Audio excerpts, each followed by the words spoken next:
Fatima fertiliser, जो कि खाद बनाने के लिए मशहूर है, उसने हाल ही में एक ऐसा ऐलान किया है जिसने कारोबारी दुनिया में हलचल मचा दी है। तो आइए देखते हैं कि आखिर ये पूरी कहानी है क्या।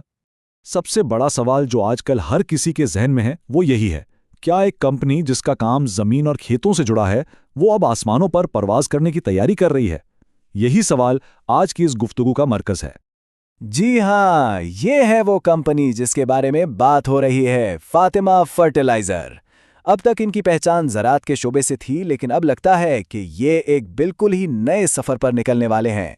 तो आइए सबसे पहले इस सबसे बड़ी और सबसे हैरानकुन खबर की तफसीलात में चलते हैं, जो कंपनी की ताज़ा तरीन रिपोर्ट से सामने आई है।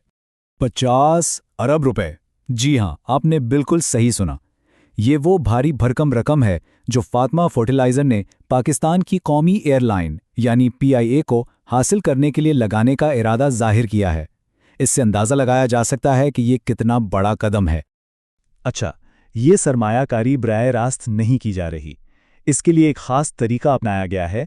फातिमा फर्टिलाइजर कुछ दूसरी कंपनियों के साथ मिलकर एक ग्रुप यानी कंसोर्शियम का हिस्सा बन रही है, और उन्होंने मिलकर सिर्फ इसी मकसद के लिए एक नई कंपनी बनाई है जिसका नाम है PIA इक्विटी लिमिटेड।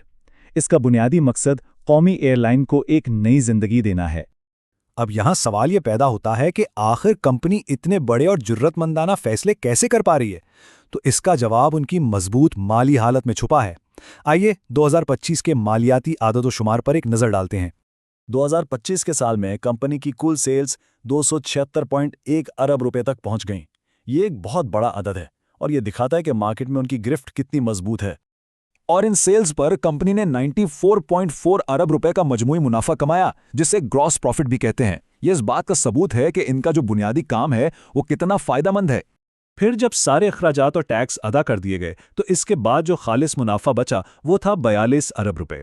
यही वो असल रकम है जो कंपनी की माली सेहत को जाहिर करती है और इसी से सरमायाकारी और शेयर होल्डर्स को मुनाफा दिया जाता है।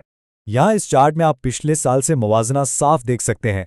2024 में मुनाफा था 38.4 अरब रुपए, जो 2025 में बढ़कर 42 अरब रुपए हो गया।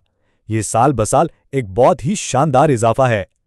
अच्छा, कंपनी तो बहुत अच्छा कमा रही है, लेकिन इसका फायदा उन लोगों को कैसे पहुंच रहा है जिन्होंने इसमें अपना पैसा लगाया है, यानी उसके शेयर होल्डर्स। कंपनी ने 2025 के लिए अपने हर एक शेयर पर कुल 6 रुपए का मुनाफा यानी डिविडेंड देने का ऐलान किया है, जो किसी भी सरमायाकार के लिए एक बहुत ही जबरदस्त खबर है। ये 6 रुपए का डिविडेंड 2 हिस्सों में दिया जा रहा है। 3.5 रुपए का अबूरी डिविडेंड तो शेयर होल्डर्स को पहले ही मिल चुका है, और अब बाकी के 2.5 रुपए फी शेयर का हतमी डिविडेंड देने का ऐलान किया गया है। लेकिन एयरलाइन में सरमायाकारी का फैसला कोई इत्तेफाकी वाकया नहीं है, बल्कि ये एक बहुत बड़े और सोचे समझे मंसूबे का हिस्सा है। चलिए देखते हैं कि ये मंसूबा है क्या। ये चार्ट पूरी कहानी को बहुत खूबी से बयान करता है। आप देख सकते हैं कि सबसे बड़ा हिस्सा यानी 50 अरब रुपए हवाबाजी के शोबे में जा रहा है।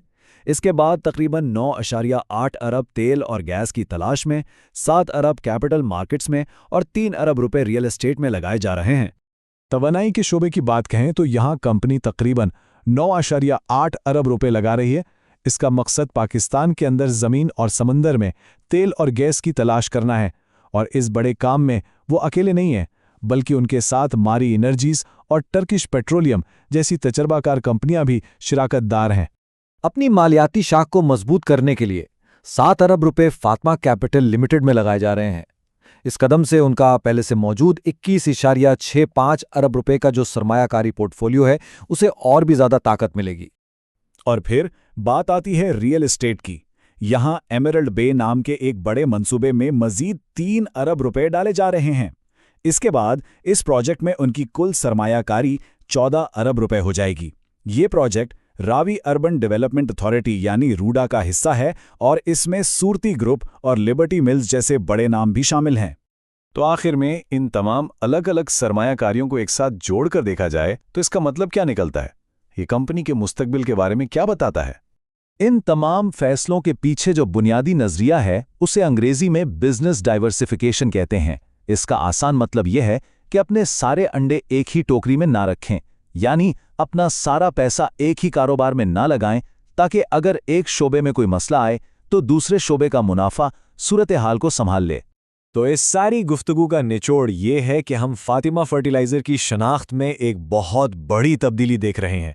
ये अब सिर्फ एक खाद बनाने वाली कंपनी नहीं रही, बल्कि एक बहुत बड़े और मुतनव्वे कारोबारी ग्रुप यानी कॉन्ग्लोमरेट में तब्दील हो रही है। तो आखिर में सवाल यही रह जाता है कि क्या ये एक दूरअंदेशी पर मबनी फैसला है जो कंपनी को कामयाबी की नई बुलंदियों पर ले जाएगा, या ये एक बहुत बड़ा जुआ है जिसके नताइज कुछ भी हो सकते हैं। इसका जवाब तो खैर आने वाला वक्त ही देगा।